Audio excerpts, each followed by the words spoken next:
Hello, everyone, and welcome back to Stew Street. I am your host, Sam Morra, and today I'm very excited for our 19th installment with Professor Neal Hartman. Professor Hartman is a senior lecturer in managerial communication at Sloan School of Business at MIT, and also teaches teamwork and the case study method to students at the Tsinghua Global MBA Program, a collaboration between Tsinghua University of Economics and Management and Sloan itself. As a researcher, Professor Hartman's focus is on team dynamics, conflict and conflict resolution, leadership, and cross-cultural communication. Professor Hartman's plethora of publications, classes, and research speak for themselves. And the insight he has in developing and utilizing communication skills is imperative for students and professionals alike. I hope you enjoy, and here's the episode. Hey! Been trying to meet you.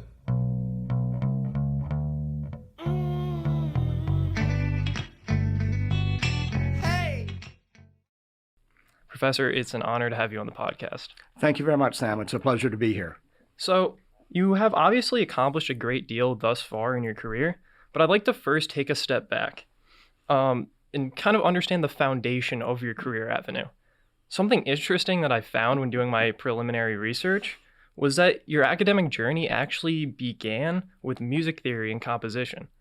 So you had your bachelor's in music theory and composition, as well as your master's in higher education, administration, and communication. What did you garner from these experiences, and kind of how did they connect to where you went next? Yep. It's a great question, and it is sometimes surprising for people to think about someone who's teaching in a school of management who started out with studying music theory and composition. I think for me, even as an undergraduate, I was interested in the prospect of perhaps becoming a university professor. Although at that point in time, I had absolutely no idea what it was I might want to profess, if you will. And I had been very involved in music in high school and thought that would be both an interesting and enjoyable sort of undergraduate major, and found that the sort of study of fine arts and liberal arts really was a great foundation just in terms of thinking very broadly about a lot of different kinds of topics. I discovered, I think, along the way as an undergraduate that I really enjoyed the performance part of the music side, but also kind of realized that I didn't think I wanted to be a professor of music because I found it maybe a little limited in terms of maybe a broader range of topics and students that I might work with. So when I decided to pursue a master's degree, I thought about the prospect of perhaps some type of administrative role in higher education. And it turned out that I had a fellowship for my master's, and about 2 or 3 days before the start of the fall semester, the dean of the particular college came to me and said there was an undergraduate communications course that was oversubscribed, and would I be interested in teaching a section of that class? Being young and foolish, of course, I said, sure, I would really enjoy doing that, even though I had not really studied communication as an undergraduate. And I so enjoyed the sort of topics in that class, as well as the kind of student interest, if you will, that I then added communication as part of my graduate studies and continued teaching that course. And then did some additional graduate work in a field called organizational communication, where I studied at the University of Texas at Austin. And that ultimately was a very nice sort of segue, I think, in terms of the kinds of courses that I now teach in a school of management, which focus very much on leadership and communication and strategic communication. It's interesting to hear that if you didn't take that leap and say yes to the opportunity, you might be in a completely different field right now. That could be very, very true. Sometimes I think that there's a sense of planning in terms of what you would like to do, but sometimes there's a bit of serendipity, I think, and things kind of happen. I don't know if there's a particular reason, but in this case, I think you're absolutely right. I don't know that I would have pursued communication had that opportunity to teach a course in the area had not developed. How did you prepare yourself for that role, given that your background wasn't in communication? And was that daunting for you at first? So I certainly spent a couple of intensive days before the start of the semester taking a good look at the syllabus and the kinds of topics that were included in the course, and really thought about, all right, how would I go about teaching these particular areas? And I think the preparation was very important. And it's probably true for anyone who teaches that the very first time you go through a course, it's there's some nervousness and anxiety. It's challenging, and then I think as you continue perhaps to teach that course or other topics in the discipline, you begin to be more confident and have a good sense of both how to teach and what to teach well. You've definitely mastered your craft at this point, and it's taken different points in time, I'm guessing, to realize where your strengths were and where your weaknesses were as a professor and a researcher. Sure. So you've now been a professor for over 28 years. Yeah. I assume that when you undertook the role of being an educator, this line of work had those learning experiences kind of built right into it. Where were those major points where you felt a shift in your not your necessarily abilities, but your learning level, I guess? Great question. I think you're absolutely right. I think that as you sort of continue your journey, in this case of teaching, different opportunities sort of become available to you. And for me, one of the areas of communication that I've been particularly interested in for a long period of time is the area of intercultural or cross-cultural communication. And you mentioned in your introduction some of the work that I've done through MIT at Tsinghua University in Beijing. I've been very fortunate at MIT that I've had opportunities to teach in a number of universities in China, and Tsinghua being the first, Fudan University in Shanghai. And I've also been able to do a number of teaching opportunities at various places in the United Kingdom, in Portugal, in South Korea, in Russia, various places around the world. And so I think both, first of all, the opportunity to engage in teaching in other places around the world really sort of fostered that additional interest in cross-cultural communication. And, certainly in some of the courses that I teach at the Sloan School at MIT, there's a component of cross-cultural communication, because I would argue that an MBA or anyone going into any area of business today certainly needs to have some understanding of other cultures in the world and a sense of what's going on globally. Is that something you knew you wanted to do from the start of your career at MIT? So I certainly had an interest in aspects of cross-cultural communication. And when different partnership opportunities started to develop, absolutely, I was very interested in the chance to go to China, for example, to go to the UK and other places. And so, yes, it certainly was something that I was very interested in as soon, essentially, as I knew that those programs were developing. And so you currently actually have a major role in developing what the actual curriculum and coursework is, correct? Yes. And so how has that developed over your time where initially, right, you get to visit China, you get to visit the UK, have these opportunities, but then how does the experience you have develop into the changed scene in the curriculum? So a couple of things I think happen as I think as you have more experiences and opportunities to gain an understanding, for example, of how business is done in China, how business is done in the UK, and some of the subtleties, if you will, of how we think about language, that helps in terms of, all right, how might I teach this particular subject to a class in China? And how might I teach that particular topic to a class of MBAs at a place like MIT? It's fascinating as we think about language, for example. And even though, as we think about the UK and the United States, yes, both countries speak English, but the English is not necessarily the same. Yeah. And one of my, favorite examples that I will often use in class, particularly here in the U.S., is that if Americans and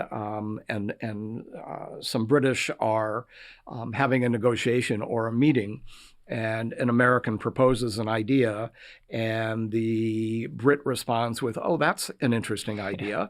The American typically thinks, great, they think this is interesting, that it has potential. Actually, what the Brit is really saying is that we're never going to do that. And so there are some absolute subtleties between languages. And of course, it gets interesting and more complicated as you are looking at English being a second or third language, and of course, how we think about communicating with China or South Korea or Russia or any other country around the world. It's interesting that you bring up that there's not only a distinction between language barrier, but within those language can actually kind of create a blindness for yourself. And so this past summer, actually, I was in Australia and I was studying abroad, which was a fantastic experience, but I actually got to work an internship while I was there. And I not only had to adapt to the organization's culture, it was my first major internship. There was a lot being thrown at me, but I had that sort of blindness towards feedback from my boss. Right. And when I thought I was doing something well, it could end up being the complete opposite of what he wanted, and I wouldn't have even known. Right. It took me about a month before I picked up on the different jargon as well as tone differences. Sure. And it made things a lot easier to communicate from then on. Absolutely. And, one of the things, as you just mentioned, that is fascinating around the world are the different styles of feedback.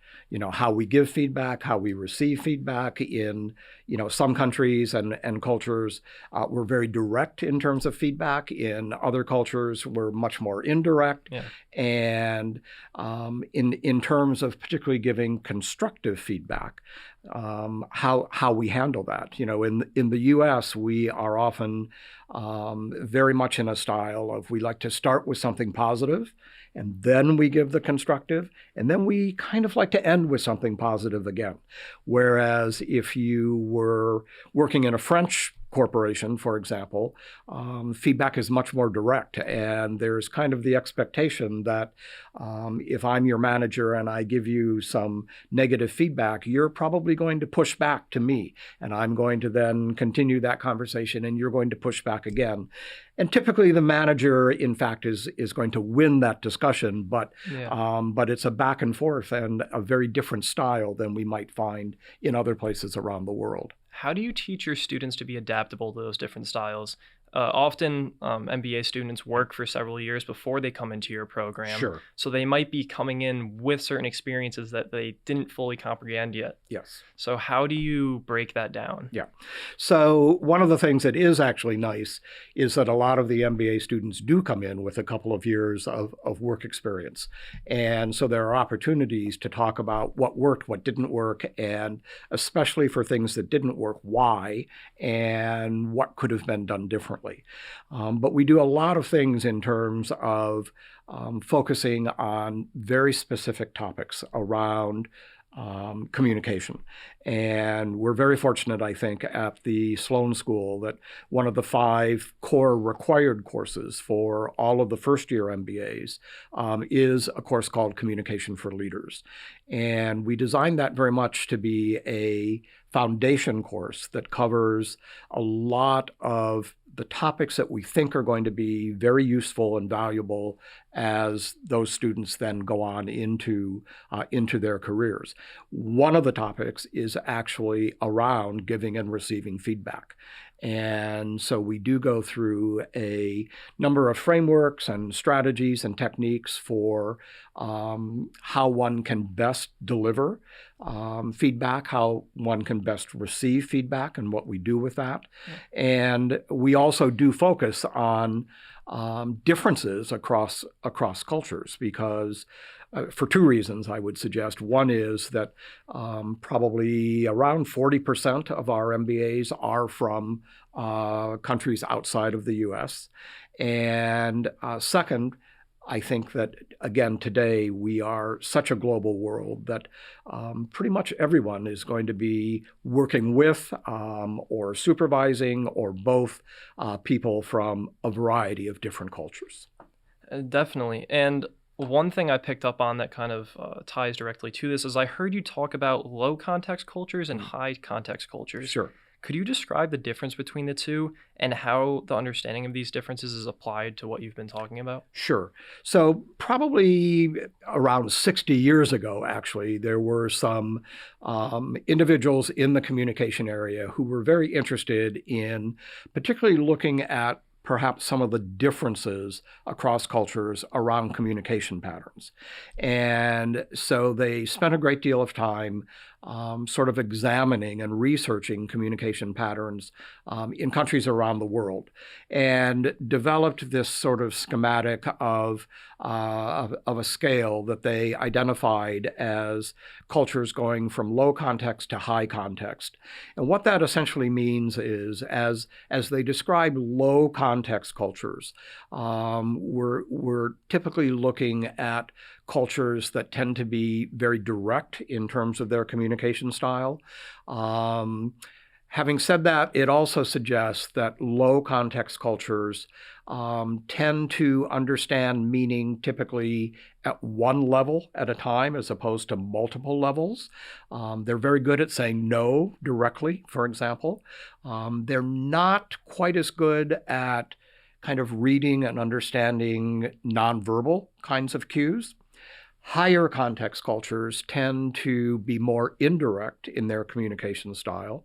They tend to talk around the point often, as opposed to saying no directly. So in a business negotiation, for example, if the high context culture was in fact not interested in signing this agreement, rather than simply saying, no, we're not going to sign this contract, they might say something like, we need to study this a little more and we'll get back to you later. And the higher context cultures tend to also understand meaning typically at multiple levels. And they're quite good often at sort of reading the nonverbal kinds of cues and behaviors. So countries like Germany, some of the Scandinavian countries, the United States are considered relatively low context cultures. Many of the Asian countries, China, Japan, India, are considered more high context cultures. And I would say that it's important to understand that that doesn't mean that everybody, for example, in Germany, is very direct and very clear at saying no. But it does suggest that you might consider a majority or a norm of communication style in those countries would be more low context, similar in terms of some of the high context cultures. Which is definitely important going into cross-border business deals and things of that sort. There's an MBA student actually at school here who I've talked to a few times whose family runs a business in Chile, but a lot of their operations are in Germany. Yes. And they actually communicate with each other in English. So there's a lot of different factors going into those communications for all those deals, Exactly. which can be worth a lot of money. Absolutely. And I think one of the interesting things from a cultural perspective is as we look at what's important across cultures in terms of doing business successfully, there are some cultures who will focus very much on accomplishing the task. Let's get down to business. Let's make the deal. There are other cultures where, first and foremost, it's important to develop a relationship, to build sort of that sense of trust. And then we can really begin to focus on the details of the business agreement. And so what's become very interesting over the years, as again, we've become so much more global, is what happens when you have a culture that is very task focused, dealing with a culture that first and foremost needs to build that relationship. And I think where we have seen a lot of successes is where both sides, are adaptable and understand the importance of both the relationship and of moving toward accomplishing the goal. I think, and you'll be able to provide more context to this, but that's probably one of the major things you gain out of getting an MBA is that adaptability and understanding not only how to adapt to different cultures, different business settings, but as well as a changing world in the sense of technology and different things that can be presented towards a manager. So while the world, and this is pivoting a little bit, Sure. but while the world becomes ever more technologically advanced, communication remains one of, if not the most hireable skill. What is it about proper communication skills that are so vital, and how do you weigh such skills across different industries, whether it be in business, in the software world, just in general? Yeah. So one of the things that I always look forward to is there are a number of sort of research groups that work with recruiters and with employers, particularly people who are recruiting and hiring graduates of business programs around the world. And one of the questions that they always ask is, what are the most important skills that you're looking for in terms of business school graduates? And I'm always thrilled because quite often on a year-to-year basis, the top probably 5 skills are all around communication. They're looking for people with good oral communication skills, presentation skills, active listening skills, adaptability, ability to work on teams, and written communication. And of course, we are becoming more and more savvy in terms of technology, and technology is becoming a huge presence in all of our lives. But I would suggest that technology is not going to replace the human connection and the human contact. And so it still becomes important in terms of how do we relate to people? How do we persuade people? How do we communicate clear, concise messages, whether it's through presenting, through written communication? And so I think that the elements of communication are still critical in terms of what we do on a professional basis as well as on a personal basis. You broke down a few different components of communication and how it's involved in different facets, Yep. whether it be written, presentation, active, whatever it may be. Often communication is thrown around kind of as a buzzword within, especially undergraduate school. What does a person need to do? What's the first step they take to becoming a good communicator? What is that kind of practical knowledge they can apply? Great question. I think that perhaps one of the most important things that we can do, and particularly as we think about a variety of different professions, but probably on a personal basis as well, is how do we sort of put together a clear, logical, persuasive argument. Much of what we do is involved in persuading or influencing or convincing people. And so how do we, in fact, craft that persuasive argument and provide some evidence to support what it is we're trying to persuade people to do. So I think that ability to think clearly, to communicate concisely, and to construct, again, that very logical sort of approach to persuasion would be a good first step. I think one kind of roadblock for students in their mind is they might not see how certain things at the college level translate into the real world. And until they have that real world experience like your MBA students have, it's difficult for them to see the practicality in some of the presentation types. What is your advice to those students to really comprehend what's going on and that is important for the business world? So I think that it is useful to sort of think about some of your ideas and some of the things that you are doing, and to consider how might we apply that in terms of kind of real world applications, if you will. One of the interesting programs that was developed through both MIT and Cambridge University in England a number of years ago is something that originally was called Connections, evolved into something called Enterprisers, and today is called Eye to Eye, for Ideas to Innovation. And it's a 4-day, very intensive program. It started out working with undergraduates to get them to start thinking in a more entrepreneurial sort of way. And when it evolved to what was called Enterprisers, the focus shifted to PhD students. And the idea there was exactly what you just mentioned. How do you think about taking the research that you're doing in your labs and commercializing that into a product or service that could have real world applications? And so I think for undergraduates, for example, a great thing to do is, start thinking about the ideas that are going through your heads all the time, and what are the possibilities here? What might I be able to do with this? And how might I pursue taking these ideas and moving them into some type of a practical application? So it seems like just digging deeper on it and becoming a critical thinker and just saying, what's the next step of all of this? Because often, classes are constrained by a certain time period, Sure. But you're not necessarily constrained to the classroom. Right. So do you feel that many times students are involved in extracurriculars, but they don't necessarily have to be formal extracurriculars to be able to gain benefits out of them? Oh, absolutely. I think that the participation and involvement in a variety of extracurricular activities is a really positive thing. I think it does, a whole lot of things beyond just the focus on whatever that activity might be.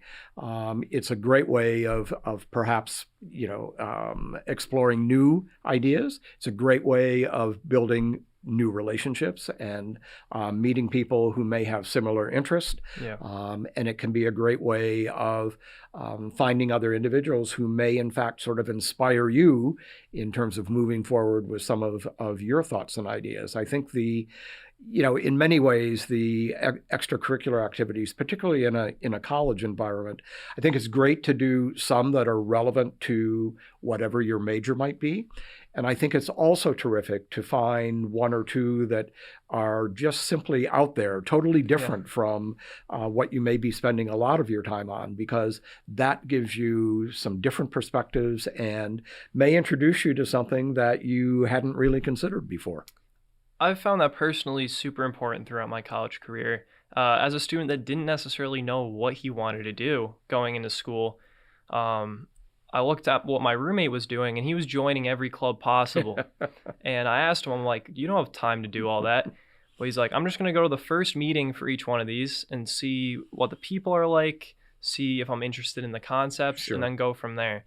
So I took a little bit of a different approach in the sense of I joined less of them.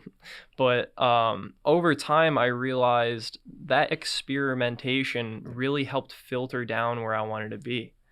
And I think that's an important thing for students, especially in this day and age where there's so many different opportunities. And surrounding yourself with people that aren't necessarily all like-minded. My roommate, for example, is a software engineer. Yep. And I have fascinating conversations with him in the financial space, which is what I'm into. Yep. But now it's blockchain and crypto and all that. So Sure. I'm understanding something new. So I like the fact that you say try some things that you're passionate about, but who knows, you might be passionate about something else as well. Absolutely, and the reality is that there is no better time, frankly, than the 4 years or so that one may spend in their undergraduate years. What a wonderful opportunity to explore and to try things and do things, and experiment and see what's out there. Because once you're done with that undergraduate experience, we tend to become more targeted and more focused. As students go on for graduate degrees and those kinds of things, they're much more focused toward a specific area. And not to say that obviously as an undergraduate, once one sort of solidifies their choice of major, et cetera, they begin to be fairly focused, but there's still that room to take courses in areas that are not related to your major at all. And at the same time, to really take advantage of those extracurricular activities and all those kinds of events and things that are going on your campus and around the area over those 4 wonderful years. Most definitely. And I feel like one of the hindrances to that is oftentimes people feel pressures from whether it be the classroom, at home, to have everything figured out right away. So giving yourself, as you said, those people around you to maybe question that ideal is important. And it even allowed you to start that communication class, which is a wonderful example right there. So moving back towards the technology space, individuals are becoming more and more addicted to their phones nowadays. I know myself, it can be a problem once in a while, and you just got to put it aside. And this is happening especially amongst my generation, the Gen Z audience who's now entering the workforce. I found that often easy access to smartphones allows any lull in your day or any even minute second of boredom to become stimulated right away, and it's kind of an escape from whatever you're currently doing. Yep. This can leak into other parts of our lives, where if you're at dinner with your family or your friends and you order your food and then okay, I can either talk to my family or I can go right to my smartphone. Right. Has this become kind of a roadblock you've seen in your students, and how have you approached this? So there's no question that technology has become a huge part of our daily lives. And, I find it interesting that, believe it or not, many years ago, I take the T all over the city. And many years ago, even in Boston, you could actually sit down next to someone and there was a chance that you might strike up a conversation. Today, as I get on the T, I'm always fascinated to take a look at everyone who is seated and most people who are standing, and they're all on their phones. They're, I don't know, checking their stocks, their emails, watching a movie, doing whatever. So the good news is the noise level on the T has gone down, but the bad news is there's basically almost no human interaction going on. And, certainly in terms of Gen Z, the millennials, you've grown up with this technology, and it's a huge part of your lives. I think that, we do need to be careful that that our phones and other technologies don't sort of take over our lives, if you will. You made a great example of, people going out to dinner at a restaurant, and you look around at different tables and you see 4 people seated and they're all on their phones. There's no conversation going on. And I always wonder, what's the point of going out to dinner with, with friends or family if you're just going to be focused on your phone? So I think we do need to be aware of not allowing technology to sort of own us, to sort of take over our lives, if you will.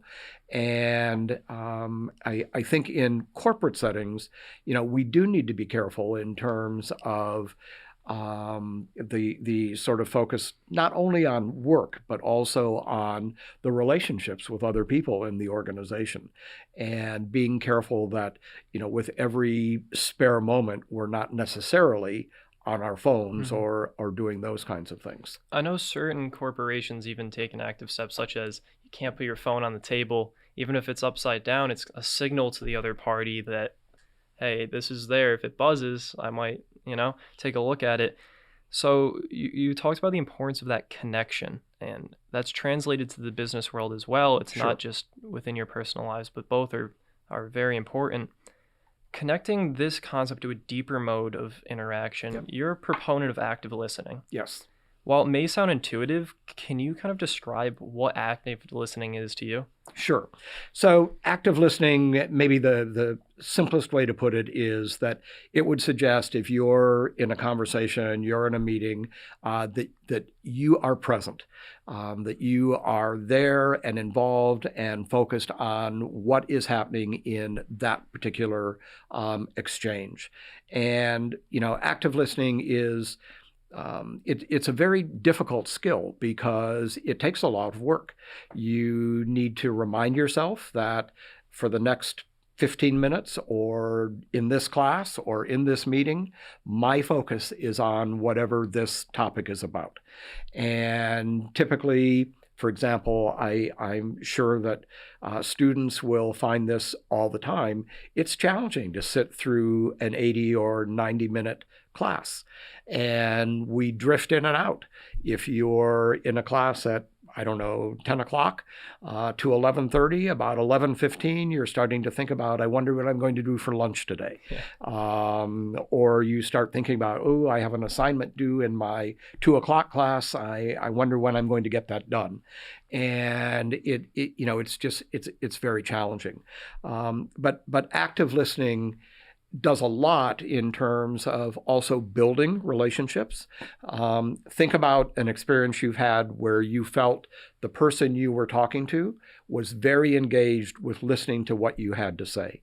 And you felt much better at the end of that conversation than when you had a conversation with someone who was on their phone or was clearly not paying attention, and you leave that conversation feeling frustrated, maybe angry.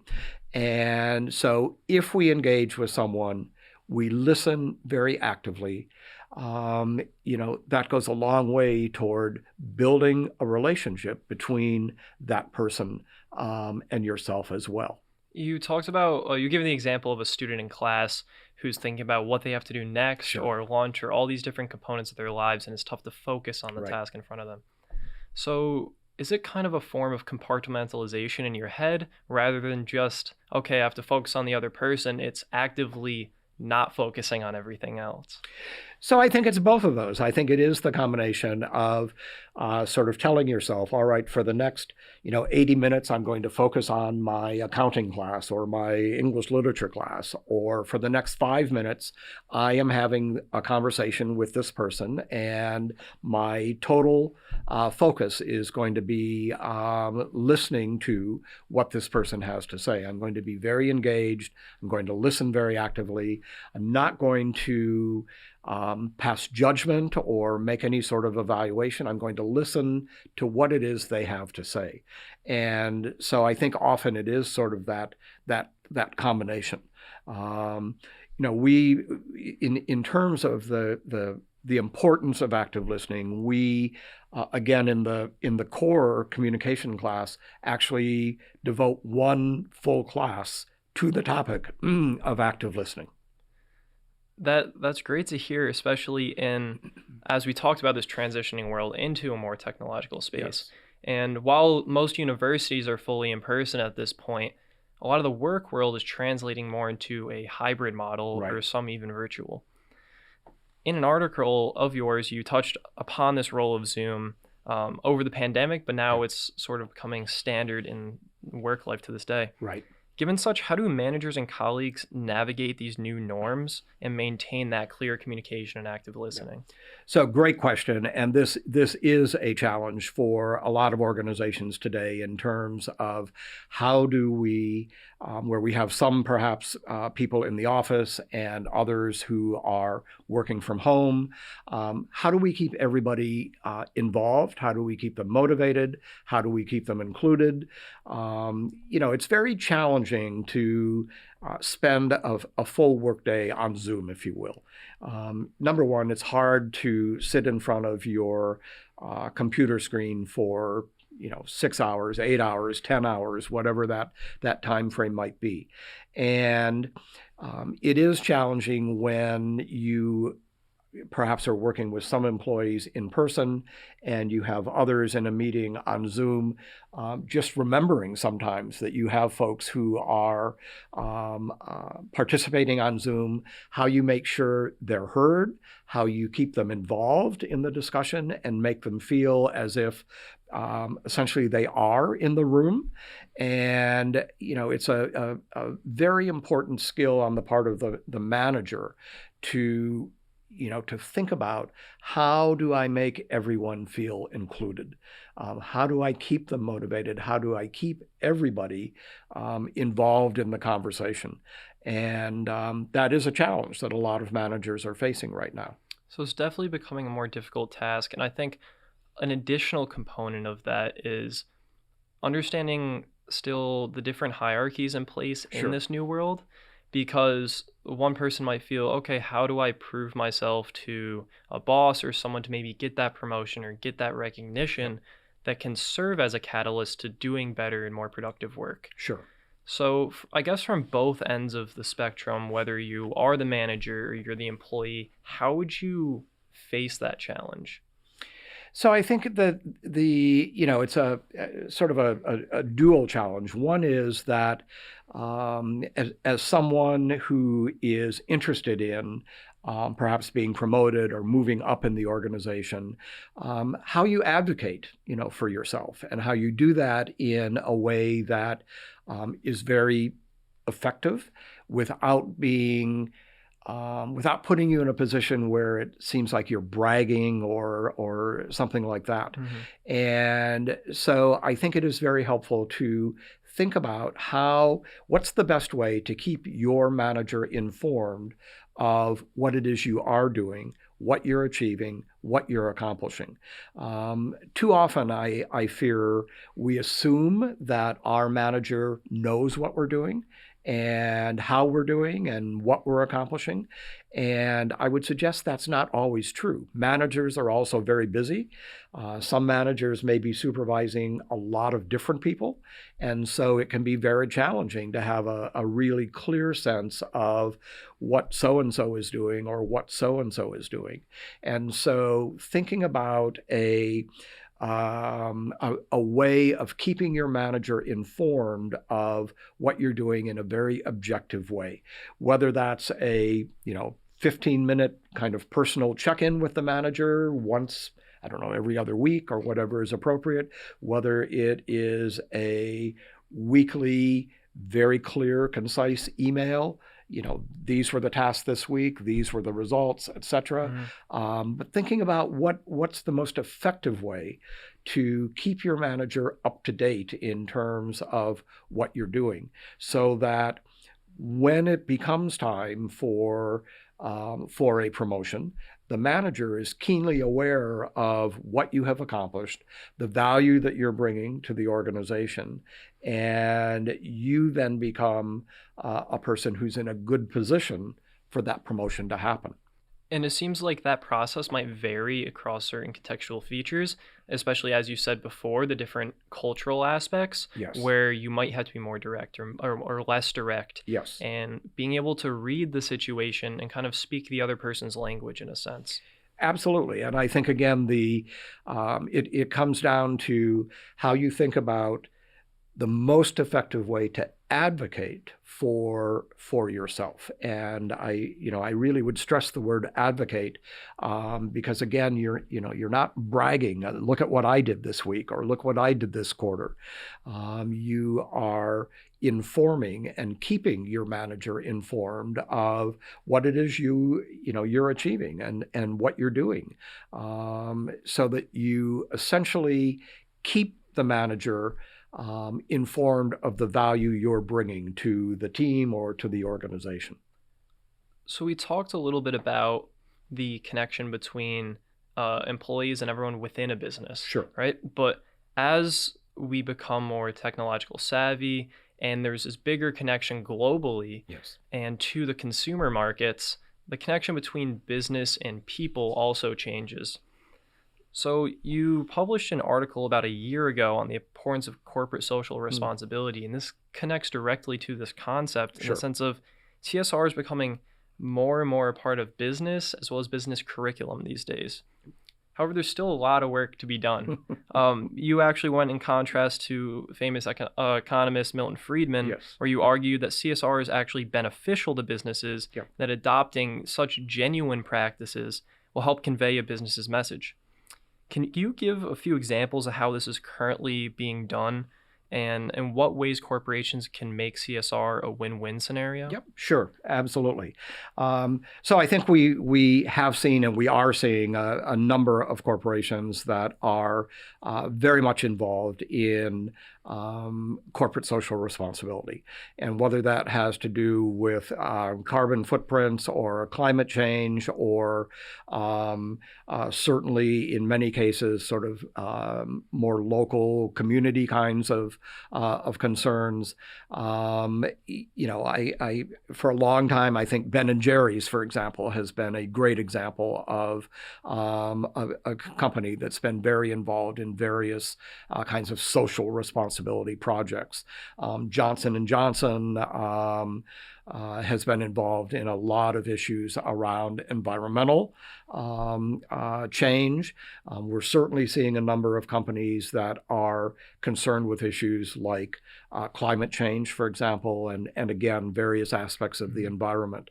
But one of the things that I think has become very fascinating is, again, with Gen Z and with the millennials, I think that those groups, if you will, are very concerned with a lot of the sort of broader social issues that are impacting the world today. And as they begin to look at taking jobs in different kinds of organizations, one of the things that many of them start to look at is, what is this company doing in terms of corporate social responsibility? And if they see that the company is involved in trying to help with climate change or trying to help with whatever the issue might be, that's a real plus in terms of attracting them to want to work in that particular organization. And so from a corporate perspective, if you want to attract good talent, then it's important to recognize that one of the things, again, particularly that Gen Zs and millennials are looking at, is, what are you doing in terms of making the world a better place? And if the organization can clearly say, this is what we're doing, that's a real plus in terms of attracting that talent, and a real plus at retaining that talent as well. Obviously, this is a general trend and should be an additive and productive process, but there is still some issues with things such as greenwashing. Sure. And kind of putting on a mask of what your corporation is actually doing. So do you believe these social, competitive, and cost and even labor pressures, as you Sure. said, with people looking for jobs, are enough, or do you think it'll take greater regulation to encourage businesses to act environmentally or socially responsible? So it's probably a combination of all those things. I think that society actually can bring about pressure on organizations. I think we've seen that in a number of cases.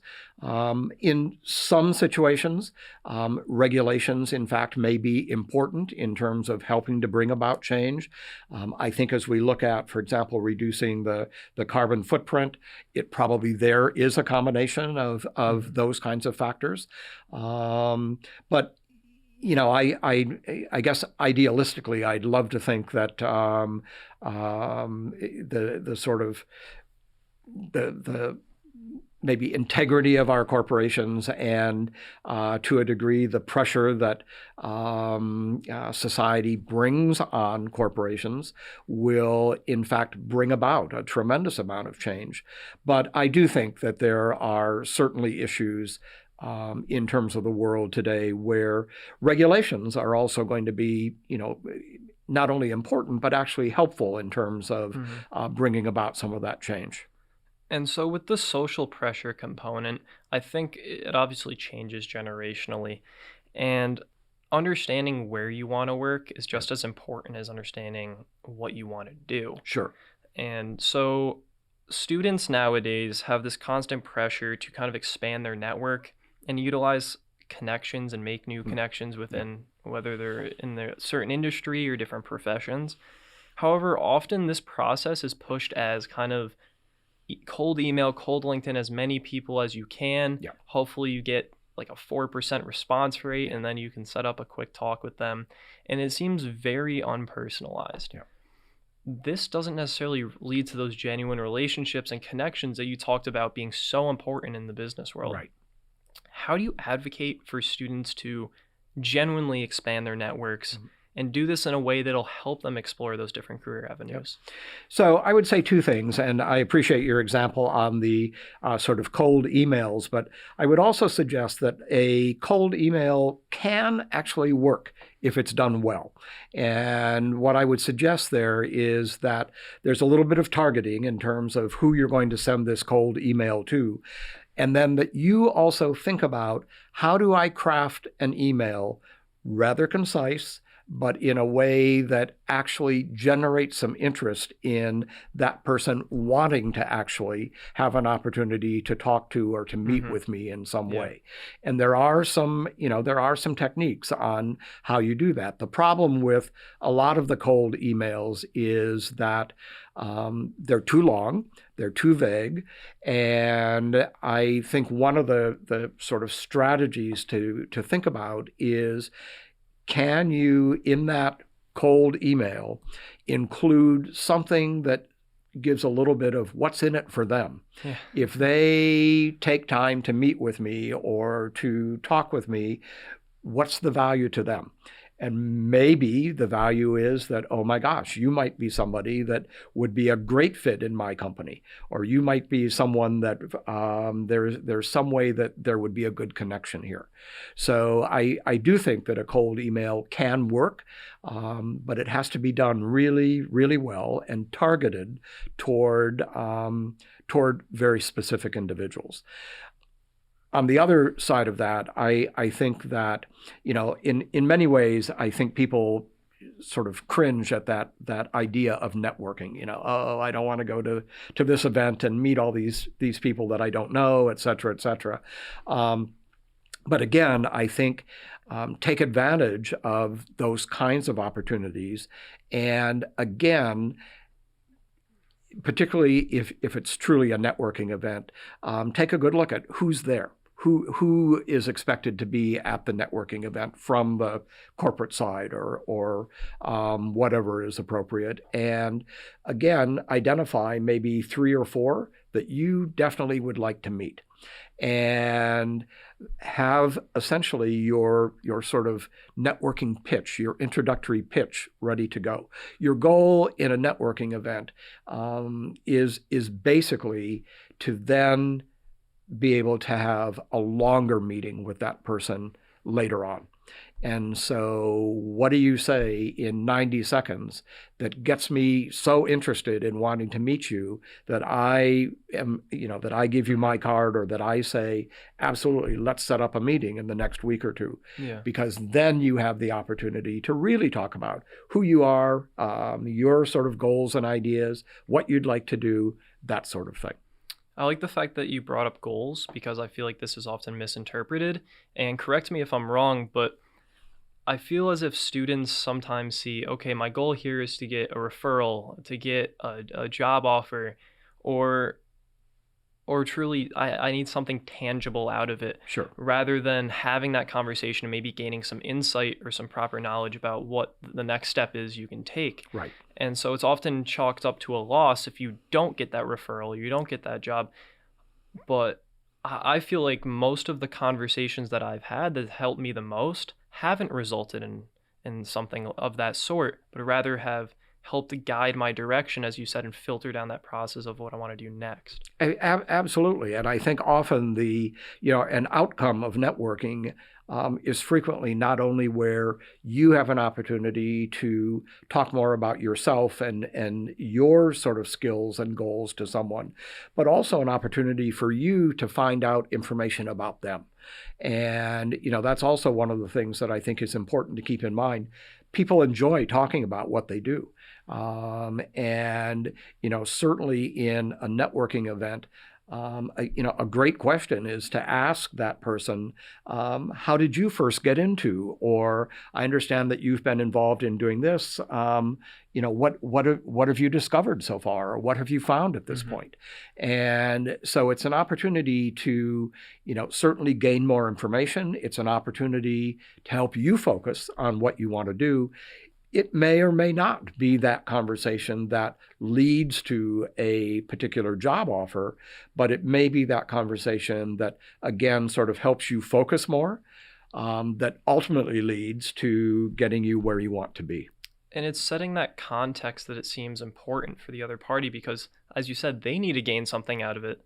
And maybe giving an interesting conversation to them or something where they can truly connect with you on a certain basis will allow for that longer second conversation. Absolutely, absolutely. And I think, again, the real goal of networking is to make some contacts and see if there is that opportunity to have a longer term conversation with one or two or maybe three individuals you might meet in this one particular networking event. Because it does become harder and harder to differentiate yourselves nowadays. I mean, if you go on LinkedIn to apply to something and you see 10,000 applicants, you're going to say, all right, what do I have that 9,999 other people don't? And so making that true connection can be that differentiator. And one thing I really enjoyed when I had the opportunity to visit your classroom was how those messages were conveyed. Because many times you think of, okay, I need to get the wording right on this. I need to say the right thing content-wise. But at the start of your class, you had a student get up in front of the entire classroom. And you're like, okay, talk about the deliverable you just submitted and reflect on it a little bit. And he talks about it, and I was like, oh, that's not like that's a positive. He's now able to progress on his mistakes, and that's what was in my head. Then you go, all right, class, can you give him feedback on his presentation here? And every single person started talking about hand movements and the way he said something, and it threw me off at first because I was like, weren't we talking about the deliverable? But one thing that I was missing was it wasn't even about the words coming out of his mouth, but how he was saying them and how he could clearly convey what he was saying to the other party. Oftentimes, stage fright and anxiety among students can act as a direct roadblock to this and create tunnel vision like I had in that situation where I'm like, okay, just focused on these 3 words, get these out of my mouth, and it's over. How can students and professionals alike kind of get rid of those that anxiety or those nervous tics or whatever it might be that can prevent them from doing exactly what you're trying to get your students to do? So I think that how we deliver is equally as important to what it is we deliver. I will often say in terms of a presentation that, 50% of it is the content, but 50% of it is the delivery.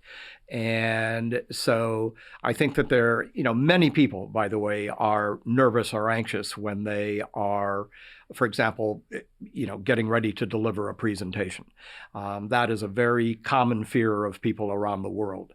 And, so of course there are some techniques that people can use to begin to alleviate that anxiety. But overall, I would suggest that I suppose with some bias here, I would encourage everybody to take a course in communication, particularly a course where they do have to stand up and present, deliver a presentation. And not only to think about how you structure and organize the content, but how you deliver, because our voices and our nonverbal behaviors, our eye contact, our facial expressions, our gestures, our movement, all of those things can be very powerful in terms of our effectiveness as a speaker, as a presenter. And for many people, what I would suggest, just in terms of starting to learn what you do well, and also to be able to see areas that you might want to improve or develop in some way. If you are doing a presentation, whether it's in a class or at work or wherever it might be, ask a friend to film you during the presentation on your phone.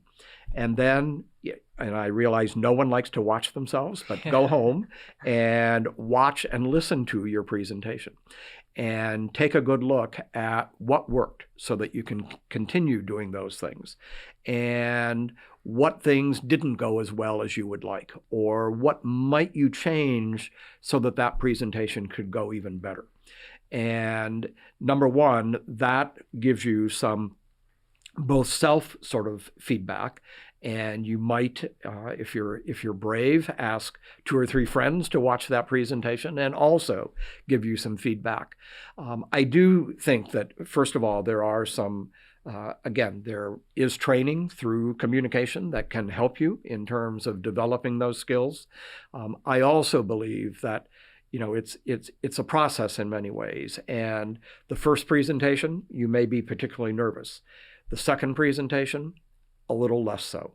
Mm-hmm. And as you continue realizing that, I can get up in front of an audience, I can survive this experience, at some point you might even reach that level where you actually enjoy getting up in front of the audience. But it does take time. And I think back to the very first class I ever taught. I wish actually that I had a video recording of it, because I'm sure I did a number of things that I probably would never do today. But that's over a period of time. Yeah. And I think you begin to recognize your strengths and how to leverage those. And you've identified areas that you would like to change and have most likely been successful at doing that. And would you say it would be easier to change small bits over a longer period of time than try to kind of change your whole way of communication right off the bat? So yes, I think that, and I'm not sure, I don't know that I've really ever met anyone who needed to do 100% change in terms of their communication style, but you can clearly identify areas of communication. So for example, there may be someone who doesn't use any vocal inflections when they're speaking, and so they speak with the very same tone for a long period of time, never raising or lowering their voice. Mm-hmm. And that's difficult in any situation for someone to listen to, certainly for a long period of time. So we can work on how do you include some inflections in your voice. It may be for someone that they never look at the person when they're speaking to them. They look off to the side or down at the floor or up at the ceiling. And so you can work on how do you develop that eye contact. So yes, I think that you've made a good point in terms of let's identify those specific areas where there could be some improvement and begin to focus on those as we go through that process. So I have 2 last questions for you before you go. One of which goes right back to what you were saying now. Yeah. It seems like your major role as an educator is to take the data those students have collected on themselves over the past 5 years, 7 years, whatever it is in the workforce, and find those strengths, find those weaknesses, and patch those holes, just as you said. Yep. Can you pitch to undergrads right now or people currently in the workforce what the benefit of that process is, and even an MBA from MIT or whatever school they may be looking at, Yep. for a business student, for an engineer, or truly anyone, and how that fits in? Sure. So I think it's always useful, and one of the things that unfortunately we often don't do is to reflect on what we do well and where we might improve.